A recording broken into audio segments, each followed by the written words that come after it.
真理为我把路点亮，讓我找到征服的方向。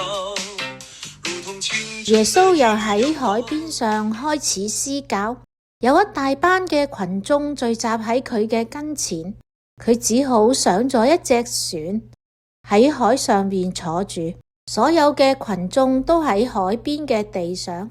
佢用比喻教訓佢哋好多事。喺施教嘅時候，佢向佢哋咁話：你哋聽住，有個撒種嘅人出去撒種。佢撒種嘅時候，有啲落喺路邊，飛鳥嚟將佢食咗啦。有啲落喺石頭地裏面，嗰度冇幾多土壤，即刻就發出芽，因為所有嘅土壤都唔深，太陽一出嚟就被曬焦咗啦。又因為冇根，就乾枯咗啦。有啲落喺荊棘裏面，荊棘生長起嚟，將佢窒息死咗啦，就冇結出到果實嚟。有啲落到喺好地裏面，就長大成熟，結出咗果實。有啲結咗30倍，有啲60倍，有啲100倍。佢又咁樣講啦，有意聽嘅就聽住啦。當耶穌獨自一個人嘅時候，嗰啲跟從佢嘅人同埋12門徒就問佢呢一啲比喻嘅意義。耶穌對佢哋咁話：天主國嘅奧義只想賜俾你哋。但對嗰啲外人，一切都會用比喻，使佢哋睇係睇，但就睇唔見；聽係聽，但就聽唔明白，免得佢哋回頭而得到赦免。耶穌對佢哋咁話：你哋唔明白呢個比喻，又點能夠明白其他嘅一切比喻呢？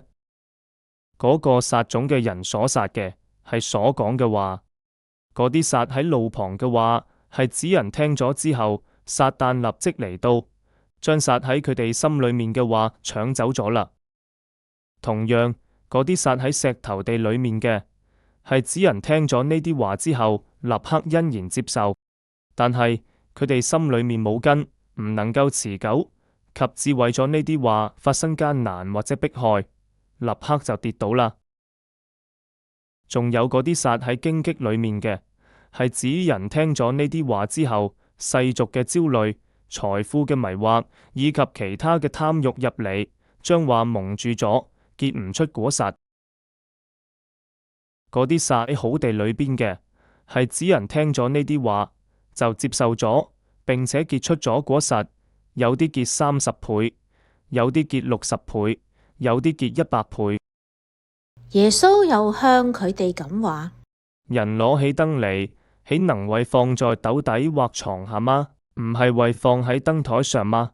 因為冇咩嘢可隱藏嘅事，唔係為顯露出嚟，亦冇隱密嘅事，唔係為彰明出嚟嘅。人若有意聽嘅，就聽啦。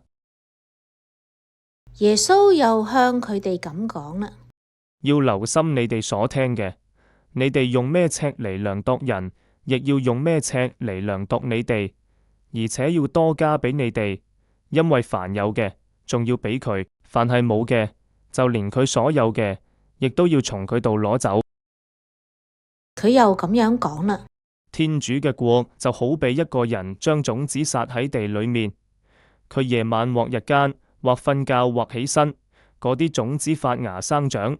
至於點樣，佢卻唔知道，因為土地自然生長果實，先發苗，後吐穗，最後穗上長滿咗麥粒。當果實成熟嘅時候，就立刻派人以鐮刀收割，因為到咗收穫嘅時期。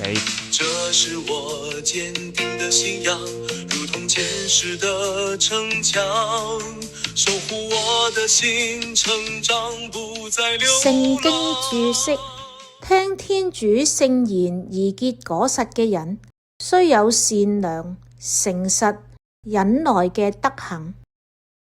耶穌講比喻嘅目的，因為心地正直嘅人聽咗比喻，唔難明白天國嘅奧義，但係拒絕天主光照嘅人就會莫名其妙啦。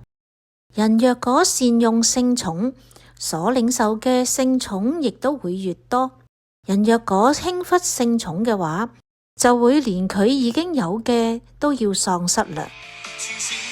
雨是我的心愿，内心里不再有烦。